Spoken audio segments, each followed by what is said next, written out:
Welcome back to the Hunt Experience. I'm Cody Gann. And I'm Chris Brewer. This show is brought to you by Whitetail Property Management and Camel Family Outdoors. So, Chris, how you doing, man? Went on the road again today. The road trip? You're like me now. I know, yeah. I'm just like working like you're working, yeah. Helped out a buddy. He was buying a boat out of town, a big boat, and needed the 2,500 to do some pulling. Need a monster. So I did some road tripping. So. Yeah, I did about 200 miles a day. So yeah. Well, okay. For me, it was either that or sit at the shop and answer questions at the body guys and stuff. I'd be on the road. Yeah, let's get out of here. Let's go buy a boat. Good time to listen to a podcast. Yeah, exactly.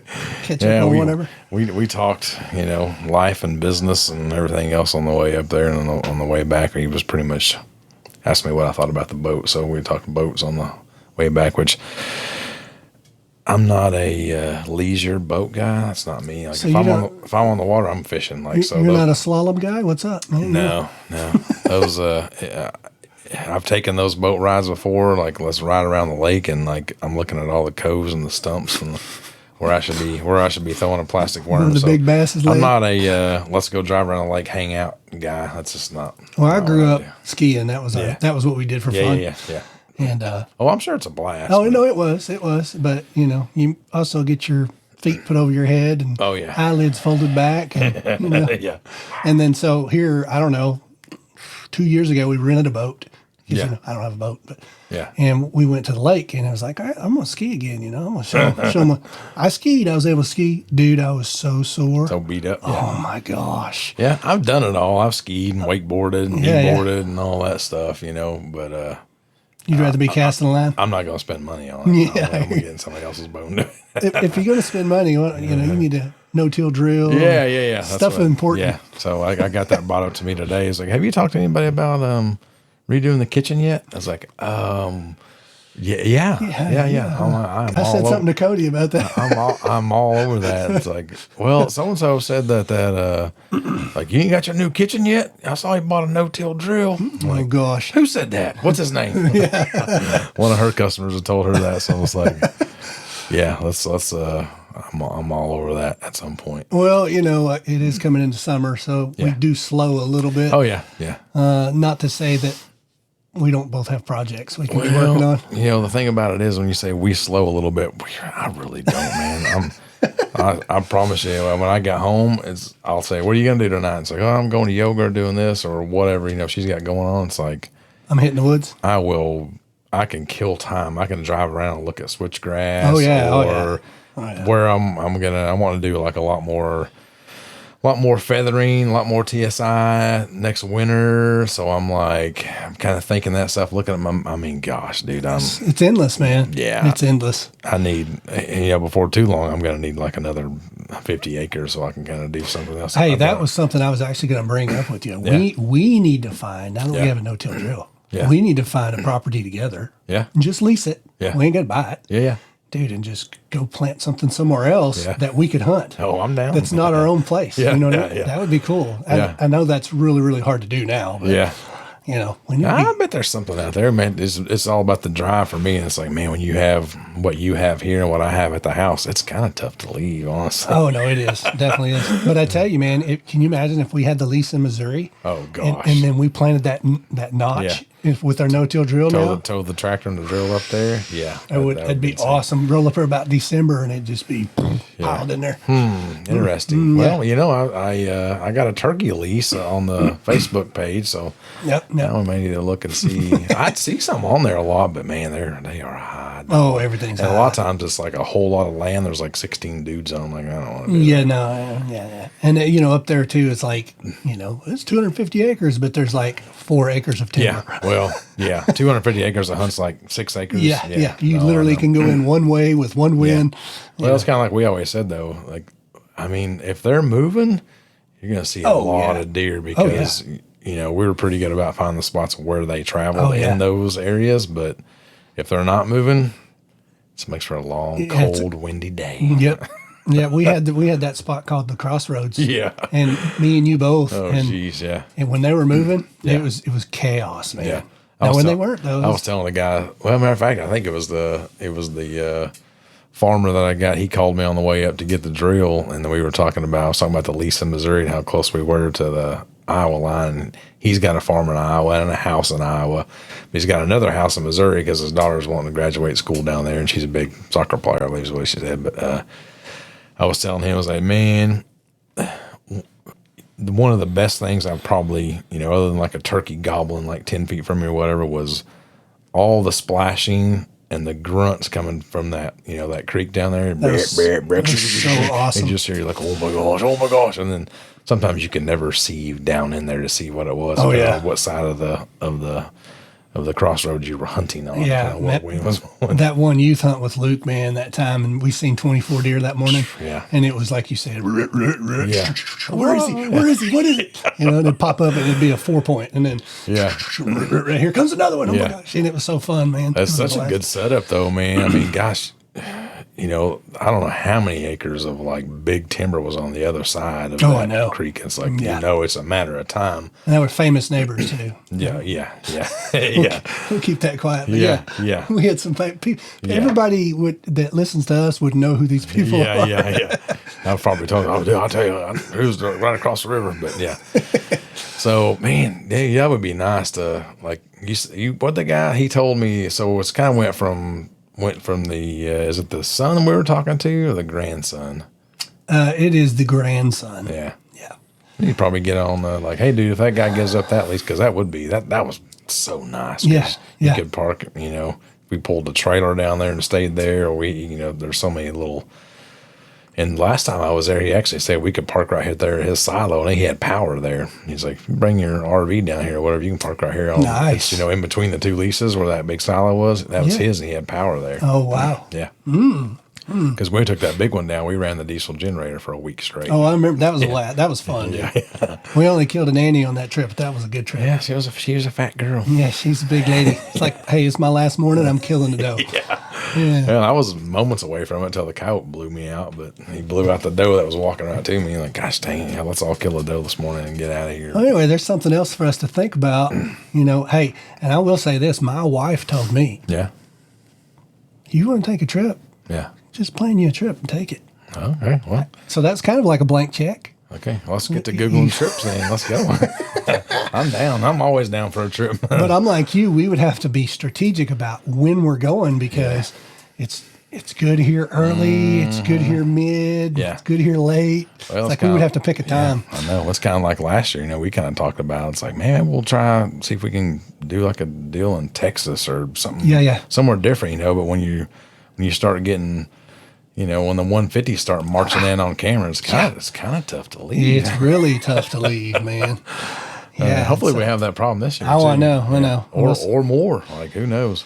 Well, see, that's coming up quick here too. Is we get into camera season. Yeah. And see, I get excited about the camera side of it too. Yeah. I mean, it's just you just don't know what you got to get out there. Yeah. Well, so I pulled some of mine when we went to that turkey lease just so we could kind of pin some cameras up in some little grassy cove areas, and I told the wife I was getting out my little battery charger, and I said, "What are you doing?" I was like, "Fix to charge up all these batteries, get my cameras running again, and all my mineral sites are pretty much all gone, so I need to go buy a bunch more minerals so I've been kind of running the contest of, we kind of talked about that. I don't know, it was episode 5 or something like that about we did I do 2 different, 3 different. Yeah. You did 2 or 3. Yeah. I know you did 2 for sure. Yeah. 2 different kinds. Yeah. Can't remember what, trophy rock and, the cane. Deer cane. Deer cane. Yeah. Yeah. That's you already in there. So, trophy walk's winning by a mile right now. Now the deer cane was ahead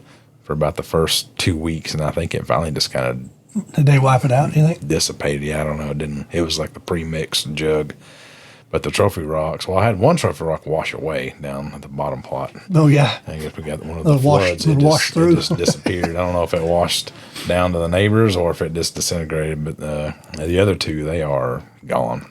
Wiped out. So that's on my to-do list is give me some more. I think I'm just going to go straight trophy rock and get all my cameras back up and running. Well, I think I'm going to try it too because, unfortunately in the state of Arkansas, we can't start feeding until September. Yeah. So I want to get cameras out earlier than that. So I think I'll put it over mineral sites and food plots, obviously. Yeah. Towards the end of the summer, if I've got green left, it's usually like a magnet, you know. Well, I had let's see, yesterday I went to watch the nephew and then one of my employees' boys play Little League Baseball.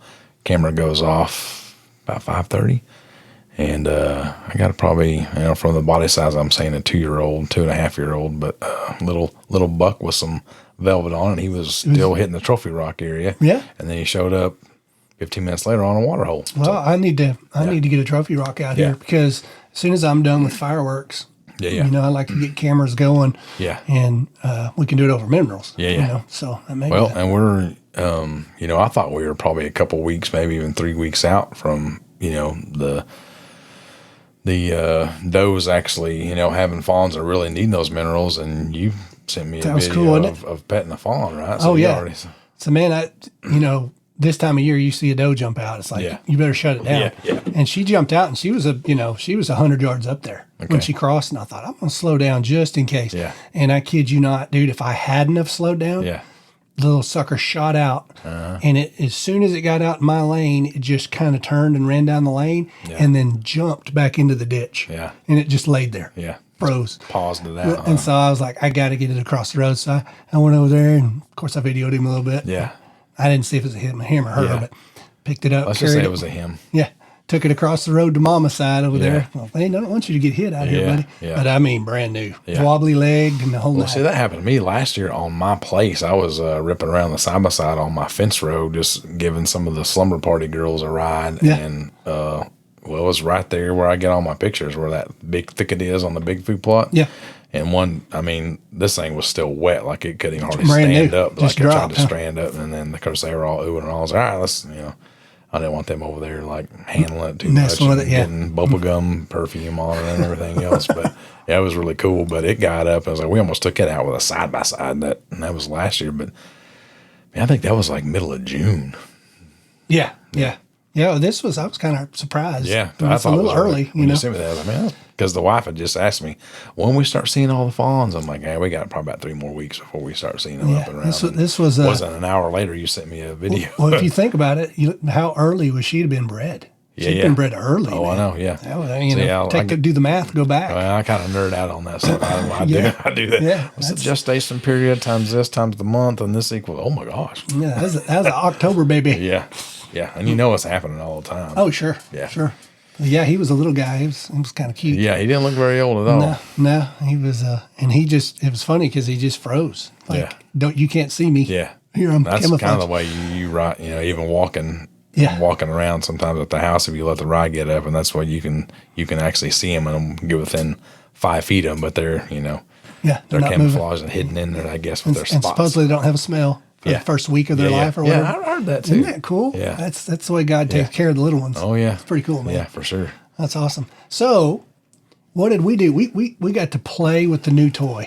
We did. What day? That was Monday, Memorial Day. Yep. Memorial Day. So you had an idea, you know what? I want to try to plant some soybeans. Well, it's like, you know what? Let's do it. It wasn't really an idea. I was just like searching for what can I plant right now, and that's what popped up. So let's do it. So, and we don't know if it's going to work or not. Yeah. But we wanted to try it. Yeah, the research I did on it, it's like, so our co-op here, they had ag soybeans, and so you were in Van Buren, which is, I don't know, what? 45 minutes. 45 minutes away from here, and they actually had the Eagle seeds, and they're supposed to be quite a bit better, more resilient to drought, more resilient to browse and all that stuff. So you picked those up for me.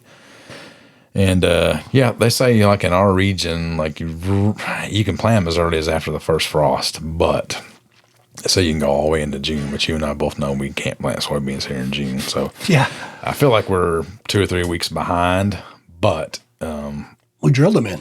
We drilled them in. Changes things. Yeah, that changes things, number one. Number two, we were supposed to have a bunch of rain this week. Didn't get any of it yet, but I'm still showing some 40s and 50s, and then Saturday there's like a 70% chance. So hopefully, I mean, it's sitting there good to go. As long as we continue to get moisture, this is dry. We've been for a while. So. Well, the nice thing is too, since it's drilled in, yeah, it ain't sitting there on top of the ground burning up. Exactly. You know what I mean? Well, that's something we talked about before. And I mowed that all around. We were talking on the earlier podcast. Like I've got like a pretty nice clover plot, just like you do. Like that clover, like really, really good. So that shows you how good your pH is and stuff in there. Yeah, yeah. And everywhere I drilled through that clover, it's still holding. I mean, it was water on the tractor tires as we were going over. So I'm like, all right, I think we're good there. So yeah, everywhere you had clover, it was like a soft soil almost. Yeah.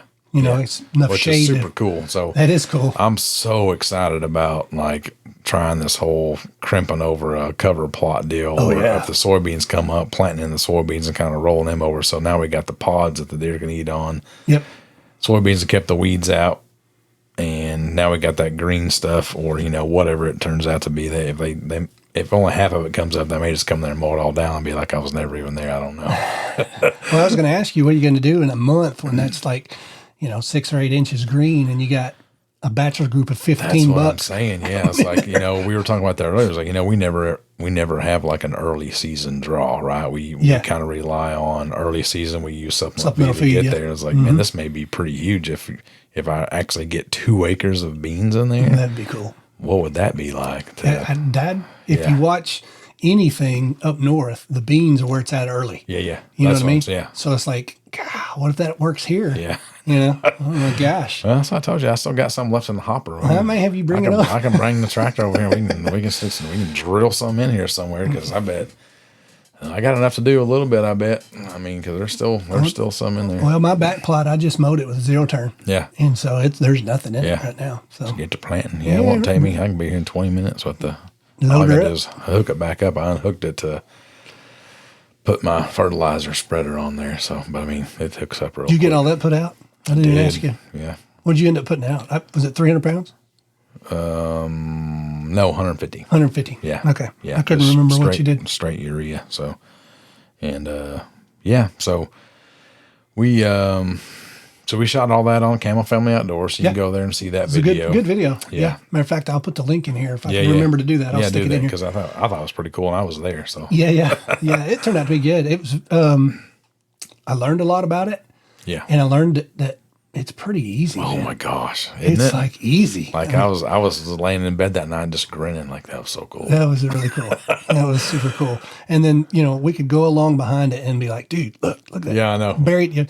And it's like, I don't think it's putting seeds out. Like, oh yeah, it is. It buried them. Yeah. They're a half inch in the ground, covered up, nice and neat. Mm-hmm. And that's the cool thing about, like, when I went and did that lower plot, I know you'd stepped out at that time, but it's a lot looser dirt down there because it stays wetter. Yeah, I wondered about that. And it really did a good job down there, because you couldn't even tell, because I had to get off a couple times. Like, I don't know if this thing's even drilling into the ground or not. And it rolled it over so flat, but you could pick the seeds out of it. And it's like, oh, okay. That's pretty awesome. It is really awesome, actually. So, but I'm really excited about the soil building side of it. I know we're 3-4 years out from actually seeing the good results of that, but I already talked to one of the guys from RTP. He's been messaging me when he saw I was looking for a drill on the Genesis Facebook page. Like, I was looking for one closer by. So I had, several. I cast a really wide net when I was searching, trying to find the cheapest one and the one closest to me. Well, a guy that's way up at RTP commented on it. And then he started, messaging me personally. And he messaged me today and was like, hey, I saw you got a drill. Congratulations. And he gave me some pointers on it. Hey, be sure you check this and grease that. And it's like, yeah, we're on top of it. But so now it's like he's trying to find me like a crimper cheap. That Goliath crimper they have is supposed to be like the best one on the market. I'm like, okay, well, I don't need it right now, but my fall crop next year, if you and I let our rye grow up, or, we can crimp that over, or we can brush hog it down and maybe try buckwheat or, whatever. Exactly. I mean, I'm kind of tempted with that buckwheat deal. The only reason why I didn't do it this year is because I've got those little curvy lines in the middle, 2 different lines, and kind of switchgrass. In switchgrass in my plot. It's like, gosh, if I plant that there, it's going to shade out my switchgrass. Yeah. So I chose not to do it this year, but I'm super interested because they're talking about how high the basically the green manure is on that buckwheat. Buckwheat. Well, see, it's actually got like leaves on it. I mean, it's like a rye would have to be pretty tightly sewed in there to actually shade out That's the sun. kind of what I'm thinking too. Yeah, like so, there's a lot of gaps even in my thickest kill plots. The rye, I mean, you lay it over, I don't know what it would look like, but when I brush hog it down, you can definitely see the spaces. In there. So that sun might get to the ground. Yeah. But the stuff I've seen on the buckwheat, it's like cover crop. Mm-hmm. Like nothing else comes in because it shades out everything else. Yeah. So it'd be interesting. It would like to be nice to come up with a system, you know what I mean? Like, which I'm always big on trying something new, but if we can do, and I'm going to try beans again next year if they don't come up this year because, you know, we're behind the 8-ball and everything that kind of went along with it. But you could do beans as a summer cover and have early food, and then do buckwheat, you know, after that, or half and half, and kind of see what works. See what does the best. Yeah, because I would like to have something pretty thick to plant into, and I don't know. The beans may work great. I don't know if they come in super, super thick. You know, like I said, I told you I had seed left over, so I kind of got off, you know. So when we started the spacing on it, I was putting my tire in my old tire, and I realized pretty quickly, or you did, that we had a 12-inch gap there. So we started, you hopped on the drill and drilled in some and kind of got it lined out to where the rows were a little more even spaced. Well, then I had seed left over, and I actually came in and like kind of went crossways with it. So it's checkerboarded. Yeah, it's like, we'll see what happens. I don't know. I mean, what do you got to lose? It's in the hopper. Nothing. Like, let me drill it in the ground and see what happens. You have nothing to lose. I mean, and if it comes up, it's going to be awesome. Yeah, I don't care if my rows are straight on drone footage or not. Exactly. Well, we'll know because I'll fly over. Yeah, exactly. I was going to ask you too. So here's the thought I had today. And, you know, I drive all the time. So I'm thinking we do the same thing. Oh, for sure. But I was like, what if, you know, when we plant one in the fall, what if we put the right amount of seed in of winter wheat, say. Yeah. And we sowed it in on the first pass. And then the second pass, offset it a little bit and put in the rye and the peas. And so in the same field. Yeah. So that you have like, you know, you would have alternating rows. I don't know if that would make a difference. Yeah, I don't know. Be interesting. I don't know if that would be better than putting all the seeds in together and then just making 2 passes.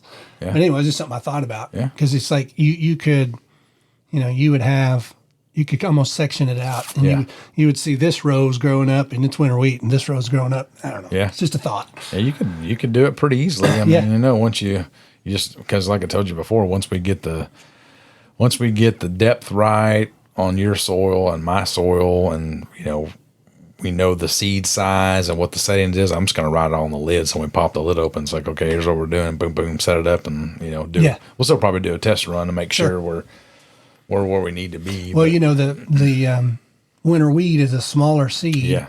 The rye is a long, skinny seed. Yeah. And then the peas are big. Yeah. Peas are about like what we probably planted the beans. I mean, so, to me, if you put, and it's just, I don't have any idea, I'm just guessing, but if you put the rye in with the peas, and the peas is big anyway. Yeah. You know that's going to seed. Oh, yeah. And then you could drop it down to fit the winter wheat. Yeah. Yeah. I don't know, just a thought. Yeah. It's kind of fun because we were just like, once we got it set up out there, which was really easy. Yeah. I mean, there was nothing to setting the thing up. And it's like, dude, we can pretty much plant about anything we want to plant. Oh, yeah. I know. That's why we were talking off camera a minute ago, and it's like, I was watching a guy, and he was talking about his wife wants a garden. And he was talking to some farmer in Illinois. He said, well, here's what I do for my wife. He's like, I go out and I buy, you know, whatever she wants.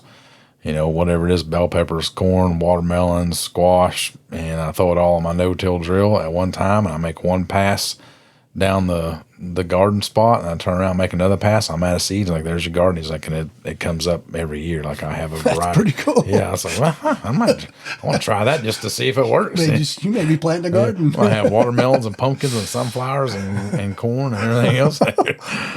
Just the little seed bags and dump them in there? Yeah, exactly. That's I guess he just went to the co-op and bought a whole bunch of everything and threw it all at one time, and, you know.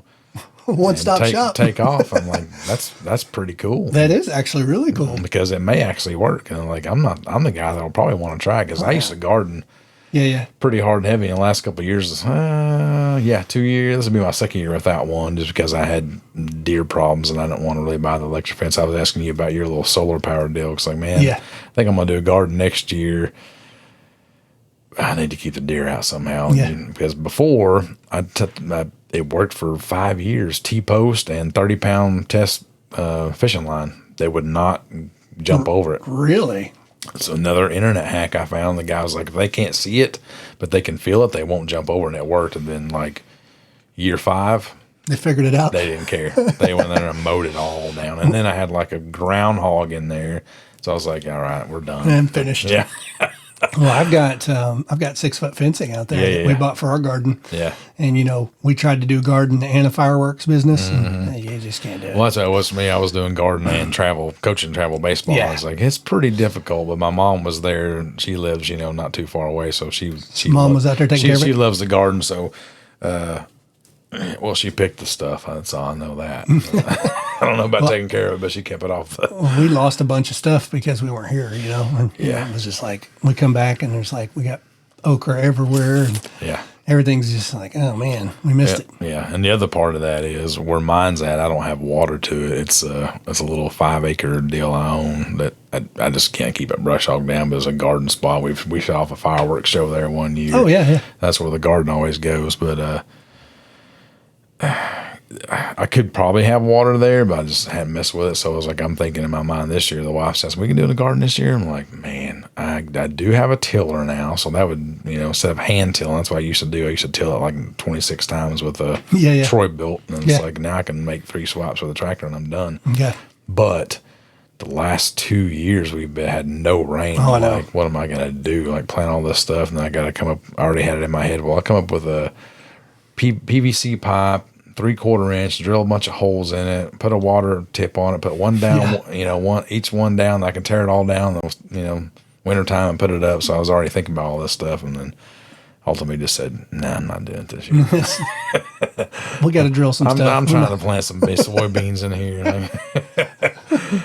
Yeah. Well, I'm hoping the soybean thing works out. That'd be cool. That man. would be neat. I mean, it's just like we talked about. It's like now you've given us a whole nother option. It's like, dude, if soybeans work, it's like, okay.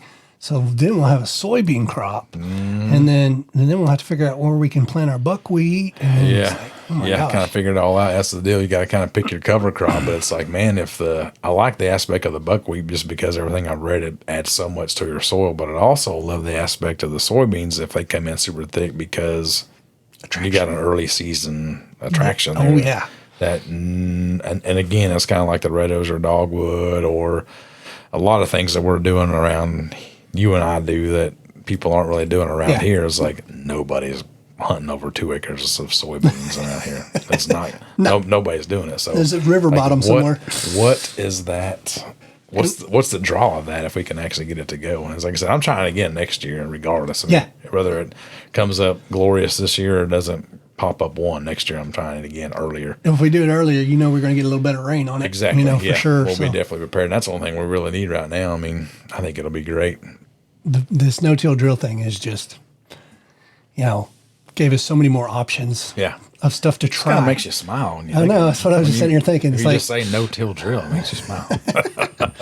Well, it's like, we're always trying to improve food plots and anything we're doing. We're trying to improve. And it's like, we haven't tried hardly anything yet with this. Oh, no. So we're going to find out what works. We just try the soybeans just because that's the only thing I found that you can really plant right now. Like, let's try it. We're in the ball game here with this soybean, so let's try it. The other side, I sent you, I don't know if you watched that video I sent you the other day, but a guy, I couldn't tell you who he was, but he was like some kind of guy who was way smarter than me, some kind of doctor, somebody, but he was like Nebraska State College, something doctor anyway. But so apparently these soybeans put off these little, like, I don't know what you call them, but they're like basically little nodes, and as they grow, and when those things are in the ground and left in the ground, when they rot, they put off their own nitrogen, basically. Really? Yeah. Little nitrogen pockets? Yeah. So that's exactly what it was. It's like some little nitrogen pocket things that they put off on their own. So, that's why you see farmers, they can get away, where we hunt up north. It's like, the big time farmers, they alternate every year. They do beans, they do corn. That's why, because the corn needs so much nitrogen the beans put the nitrogen in the Back soil. I get you. Yeah. That's why they rotate it that way. Yeah, that's why they do it. So I never really knew why they did. I knew it was something to do with that, but I never really cared the reason why. And then once I started, going down the soybean rabbit hole, I found that I was like, that's really cool. So the soybeans replenish the nitrogen. Yeah. That's pretty cool. Yeah. That's pretty cool. Yeah, so that's something I found out the other day, and the guy had that video, and the whole video was pretty interesting, but that part struck me. I was like, man, that's really awesome. And then, if you go through there and till your other stuff into it and kind of knock it down, now you got, if it produced pods, now you got the pods on the ground that the deer are going to eat, and you've got, a cover crop for your other. So, I mean, exactly. So if it works, it's going to be pretty cool. If it comes up, when we get the rain and it comes up, and then, you're getting heavily grazed early season, then you'll just turn around and plant right into that. Sure, yeah. That's the plan, yeah. And then your actual fall plot will come in instead of right behind that. So gangbusters. You basically kind of, I'm assuming some of the soybeans would probably survive the no-till drill when you drive over it, but for the most part, I mean, that would end it. Probably end it for them. But if they actually put off, the pods, and they'll be all over. They'll be scattered all over the ground because we're not tilling. Yeah. They're just laying on top. So right. I was listening to a guy talking today about that with the beans. He's like, man, I'll normally leave, and he's a big time farmer, but he was in like upstate New York somewhere. I didn't know they even had a whole bunch of ag up there, but apparently that's what somewhere up there. Yeah, that's what he does. But he was talking about, he alternates his fields every year, obviously, same way everybody else does. They figured this out hundreds of years ago, I guess. But he said, I'll leave 5 acres of whatever it is. He's like, I'll go on there with a rotary cutter or brush hog and like blast my corn down and blast my beans down. And they just scatter everywhere. And he's like, that makes the deer move so much more better than leaving it on the stalk. Oh, I bet. Spreads it out all over the ground. He's like, we can't bait here, but it's like, it's awesome. So it's a farm field. So I'm thinking if you're driving over with a no-till drill, you're probably doing the same thing. You're compacting, or you're kind of busting up those beans, but the pods are going to be spread out everywhere. Yeah. And it's a cover crop, and it's adding nitrogen. So nice. And then when you plant your mixture in, that's going to have rye in it. Yeah. You can decide if it's thick enough. Yeah. If that's your cover crop for the following year. Yeah. Which is cool. So it's kind of it's kind of like you're just rolling in from one to the next. Exactly, yeah. So, and continuing, like we talked about, to build the soil, which is the end goal. Yeah. For sure. I mean, ultimately for me, if the beans, we can get them to go here, like I said, I'm still interested in the buckwheat, but if you let your rye grow up until, I don't know, let's just say mid-April, it's going to be waist high. Yeah. Plant your soybeans into that. Crimp it over. Yeah, and then come back. And so you're constantly got something that's the beans are putting nitrogen in the ground. You're keeping the weeds out of it. You got early season draws. Like soybeans make a lot of sense. Yeah. My only fear is with 2 acres, is it going to make it? Will they just eat them up before they ever get a chance to grow? Well, the soybean that you actually got it handles some browsing pressure, right? Well, that's what I read. Versus ag seed versus the eagle seed, it's a lot more drought tolerant and a lot more browse pressure tolerant because it's got, I can't remember what they called it now, but it has something in there with it that a lot of times farmers mix into theirs, but it's already kind of built in. The seed's already kind of coated in it, so it helps it somehow. So, interesting. Inoculate.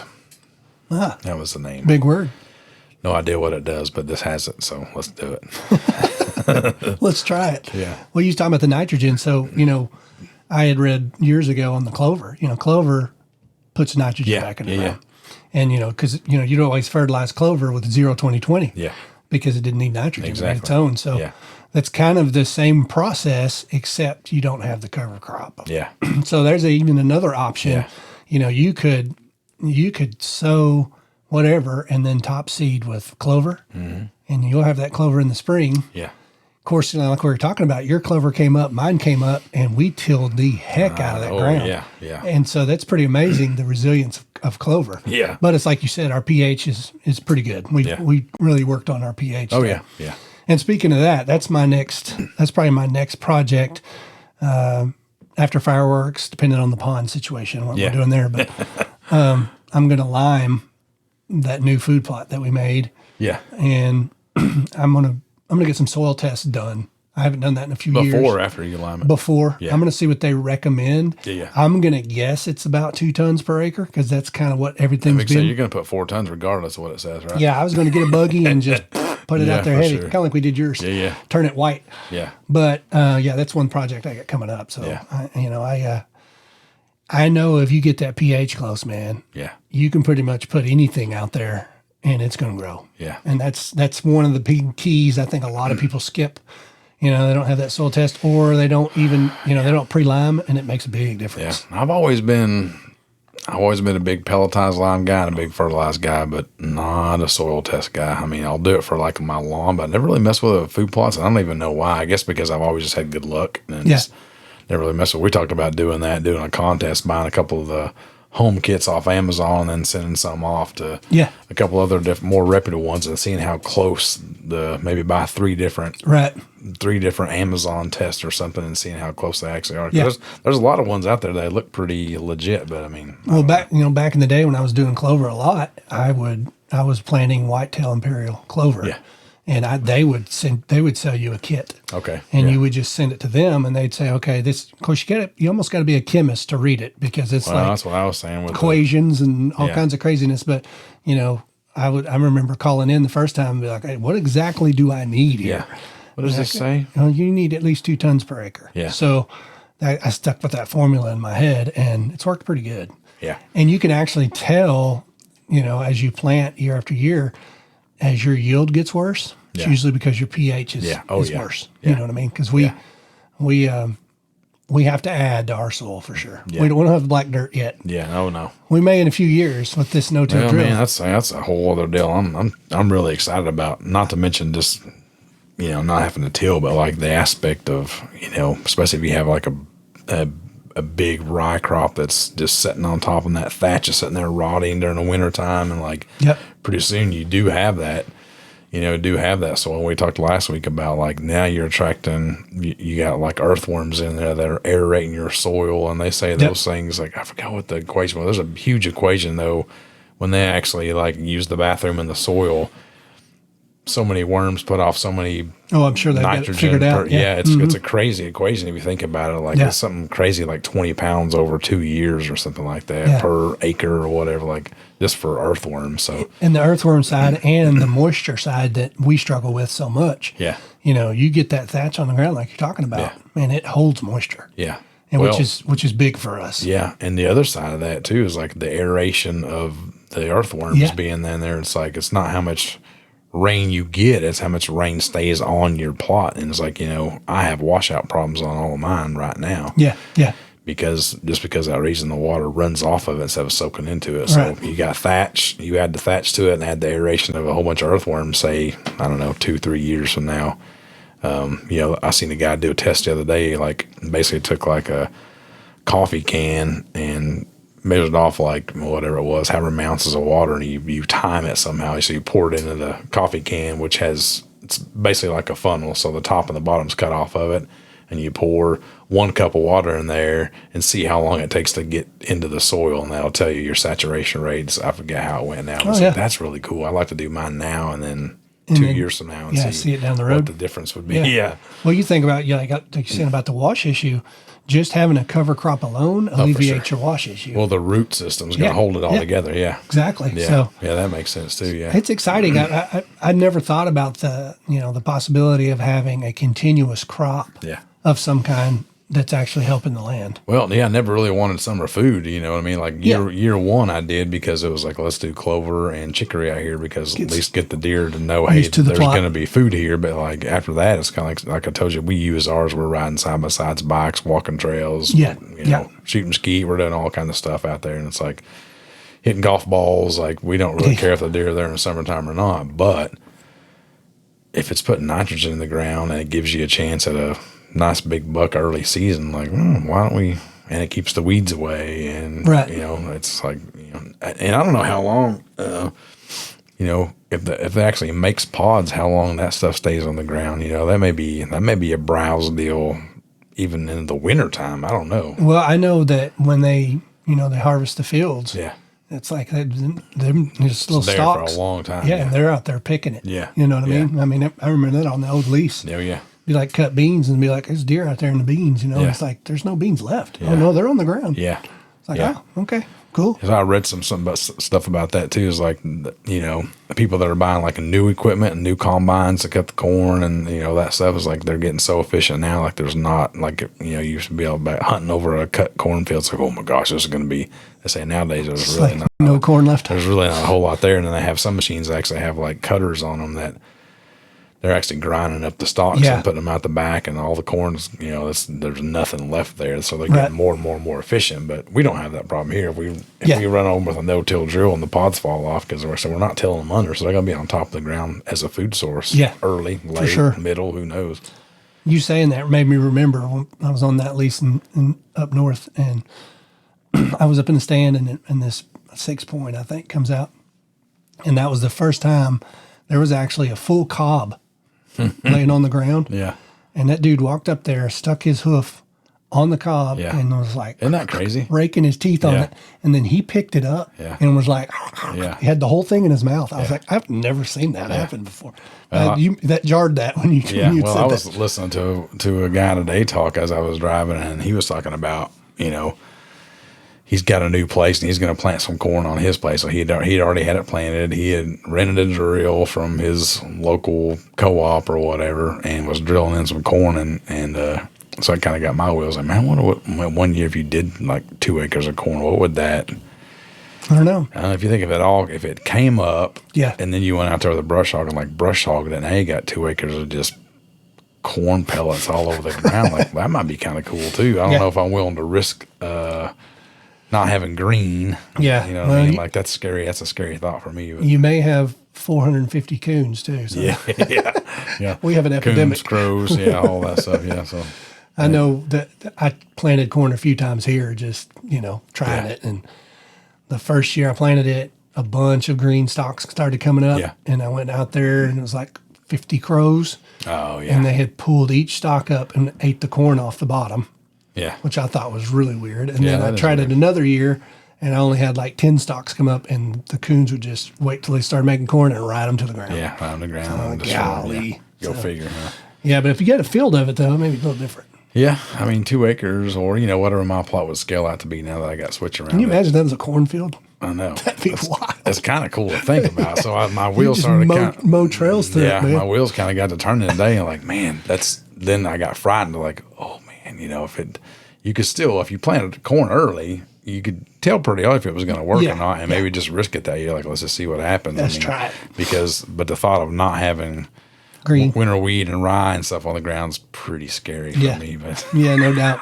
But it is tempting because it's like, 2 acres of corn, that's probably enough to, well, you know, for one, it's like, it's a lot more natural, right? Especially if you went in there and like brush hogged it down, and you don't have to like supplemental feed now. You got corn everywhere, and it's like I think an old mature buck are probably more likely. Like, I've been walking around this cornfield forever. They just cut it. You know, it's not a big deal. It's not like a corn pile that they're all sketched out about and only got to hit at 2 a.m. or something. Well, and that's also something you could edge, you know, and like trim an edge where they got to travel. Yeah. Kind of force one in. Oh, I know. Yeah, I've already. Trust me. Yeah, I was driving today, and I was already thinking about I'm gonna drill in some corn. Try some corn.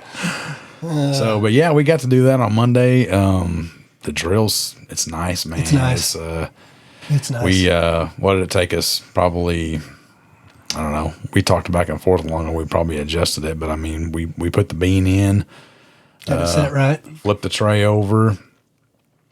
Spun the wheel 3-4 times. Had a couple cracked beans in it, so we opened up the gate a little bit more for the seed size. Yep. And then we did our ratio, 26 turns on the wheel for the ratio. Yep. Figured out how many about 50 pounds per acre. Yeah, we tried to get 50. We dialed in within like what we were 50.3 or something like close. that. Yeah, it was really close. Yeah, right on the money. So, and then we had the depth set at 1 inch.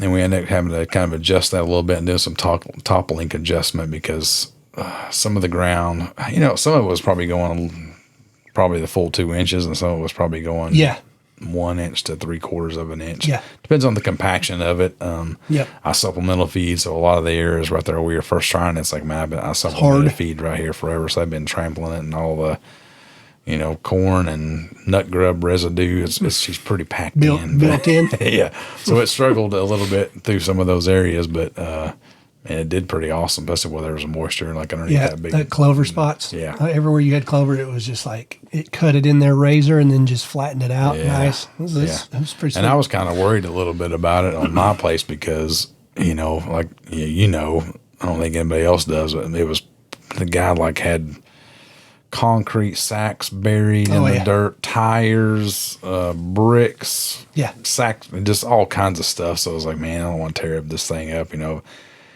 We tilled it. I tried to rake it a little bit. I mean, the dozer was out there raking some of it up, but there's still just a lot of debris. It didn't hurt the crop any. I mean, it all came in great, but you're constantly just walking around, picking stuff up and throwing it away. So I was worried about bending something. And your drill did good, man. I mean, I didn't. I heard it go over something every once in a while. Oh, that's kind of screechy, but I guess it's pretty well built, man. It's really heavy. Gosh, yeah. Turning it sharp is not an option. No, we did find that out. Yeah, which I think everybody knew that and probably. Yeah, I try to keep it kind of straight. My plot's big enough to where we made, I don't know, probably 3 or 4 circles around it before you could kind of you can kind of feel it kind of binding in the back a little bit. Yeah. It's like, all right, we're going to start running straight rows here. And then, well, the only thing for me was once we got it set up, I didn't have anything to do.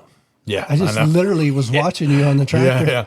It's like, we're kind of done here. Typically when we're planning, you bring your tractor, you're tilling, you're doing, dragging doing this, something, dragging. Yeah, it's like seeding.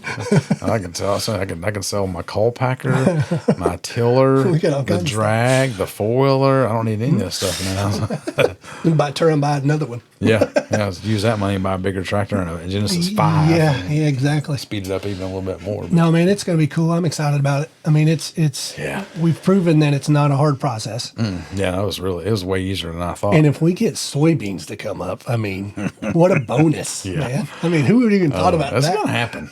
It's going down. We might have been late this year. We'll see. Yeah. But, I mean, if not this year, I'm definitely doing whatever I got to do next year to get it going. Well, and we talked about it too. It's like, I would love to try the plot screen on it. I bet it's fantastic for the plot screen. Well, we're sitting there kicking ourselves could you imagine if we had drilled in all of our switchgrass, what the germination rate on that stuff would have been? Yes. And especially with this southern blend I've got now, it's doing really, really good. I can't complain about what I got going on with that drill and no drill. Right. But it's if you have no wasted seed, none of it sitting on top of the ground, none of it being flung into the woods, your seed to soil contact so much better. I'm man, what would our switchgrass look like right now? Oh, no doubt. So yeah, the plot screen, I said that when I walked back to look at yours, man, if this stuff was drilled in, because that's just a huge issue. It is with that stuff because you're trying to get it in before the rain. You till it up. Is the ground too wet? Is it not wet enough? Wet. It's always if you're going to, So it's man, if you picked just a moist soil and went out there and drilled that dude in, I bet it would go gangbusters. Well, we'll definitely have to try that too next year because the back plot, I'll probably plot screen it for. Well, you said that the cows like switchgrass, so yeah. Oh gosh, the cows. Yeah, I had cows get in on me. My neighbor's cows got on me, and it was I had a big patch of switchgrass that was 5 feet deep. Yeah, and it was 2 feet deep when they left, and they did it in 30 minutes.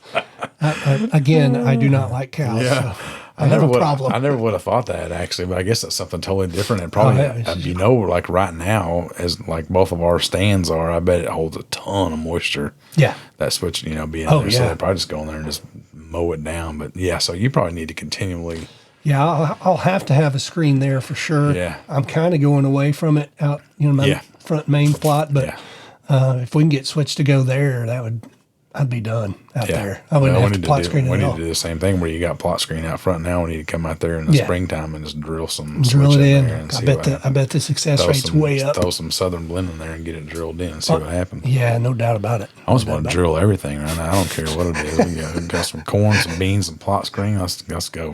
Yeah, you were like, hey, would you pick up some soybeans on your way home? Let's plant something, dude. Yeah, let's plant something. I'm game, dude. Let's do it. Yeah. So we got to do that, and then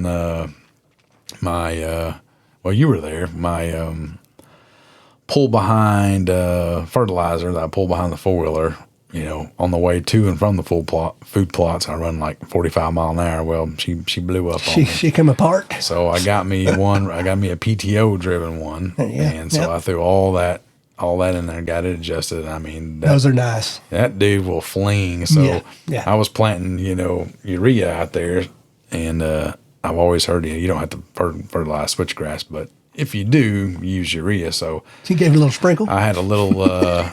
My wife was waiting for me. She was like, "Will you take the girls for a ride?" And I said, "Man, let me get this fertilizer right here." And then they were out there kind of waiting for me. They were sitting in the side by side waiting. I was like, "I'm gonna make one more pass," and I opened up that gate and went around the perimeter and like flung every bit of I had into the existing switchgrass. I'm like, let's see what happens. Well, that's the cool thing about switchgrass right now, man. Is it's like every time you go out there, it's growing a foot.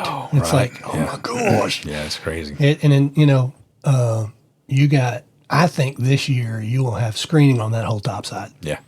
It's do. Looking really good. Yeah. It's looking really good. And that was a last year planting. So, there's still a couple little holes in it that I frost seeded all that again. But if you actually get in there, it's some of that stuff's still coming up. Yeah. So, and then now you got the southern blend on the other end. Yeah. How good is it actually going to do? Man, it looks good, don't it? Yeah. If I can just get really get it come up on that west side, but, we were standing underneath that shade tree, and I kind of walked over looking. There's still quite a bit of that in there.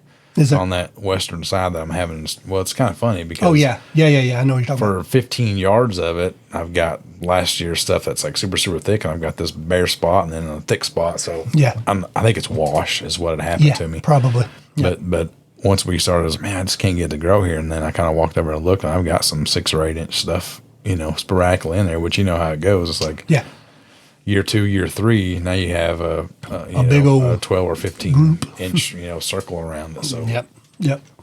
Yeah, exciting stuff. It's looking up, man. Yeah, got to try out to drill the new PTO spreader. So I'm getting to the point now where I'm almost got everything I need where I can just do everything with the tractor.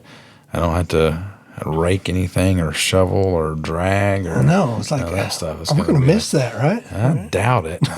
I know I do like working out the food plots like we talked about. I was like, man, I'm going to kind of miss that. And then I think about like, gosh, last year I couldn't even see you 10 feet away with the tillers running. It's like that could have extended our life by 10 years by not having that stuff in there. I've been painting cars for a while, and you add that dust to it. It's like that's cutting my life down in a heartbeat. Starting to wheeze. Yeah, not to mention it's like the whole glyphosate deal. We spray that stuff while we're eating a turkey sandwich. Oh, it's not good. It's not good. You see all the commercials about all the people that it's like I'll spray that and eat a turkey sandwich and then at the same time. And like, tastes a little funny. Yeah. So, who knows? But no, we just wanted to give an update to just kind of what we did. Memorial Day, that was fun. And it was a good day. Yeah. It was good. And the new toy is going to be fantastic, I think, man. So it's going to open up a lot of options for us. I mean, we're just we've come up with 3 or 4 ideas just right now while we're talking about what we could try to do. So, that's never going to stop. Who knows? But I mean, I'm excited about the soil building aspect of it. And that's one of the main reasons why I pulled the trigger on. Once I heard about that, I was like, that could be, that could be pretty huge. It really could. Yeah, that could be huge. So I've got to, that lower food plot, I do got to go spray some glide down there because for whatever reason, my other plots have no weeds. That one's full of weeds. So I drilled in the soybeans there. I do have to spray that this week. Just to make sure you get a good stand. Yeah, the weeds I've kept it kind of brush hogged down, but it's like there's not even really right now. It's truly like a weed plot. So I want to get that stuff blown out of there. That had to have washed in there, huh? Yeah. I mean, it stays so moist, but we were talking about it. It's like there was nothing in there, but there was nothing. Cedar thicket, and we bulldozed it all out. And it's like you wouldn't think there being even weed seeds in there, but it's full of them. So probably coming from somewhere. So I'm gonna spray that. Spray that done, and then I need to probably pull back the cages on my fruit trees, and I got beans and everything else in there. I want to kind of clean those things up so it's not sucking the nutrients, and I'm gonna fertilize the trees again, spray the trees for bugs, and then now we just gotta wait to see if we have a soybean popping. Yeah, no doubt. If we ever get any rain, I'll be out there daily. You'll be out there checking it. Do Like, dude, come look at this. We need Come to look at find this. a good drill spot and put a time lapse over it and see if we can get one that's proud. I actually thought about buying another. I have a time lapse, Yeah. but I broke the viewer on it. Oh, gotcha. And so it's like you don't know what your settings are. Oh, yeah. You don't know what's happening. But yeah, but man, something like that grows fast. It'd be super cool. That would be cool. Yeah. It'd be awesome. That'd be awesome for sure. Well, all right, guys. We just wanted to kind of touch base on what was going on, and it's always exciting to be working in the woods. Always exciting. Good stuff for sure. Good stuff. No doubt about it. We always have to make a good time out of it. I mean, we break out the cameras and don't forget the Camel Family Outdoors video, Look for that video on the drill. So that's something you can go watch on the Camel Family Outdoors page. And Whitetail Property Management, we got a no-till drill now, so check us out. We can put you in some fall food plots. That's right. Well, guys, that's been the hunt experience for today. Thanks for listening. Appreciate you. Bye.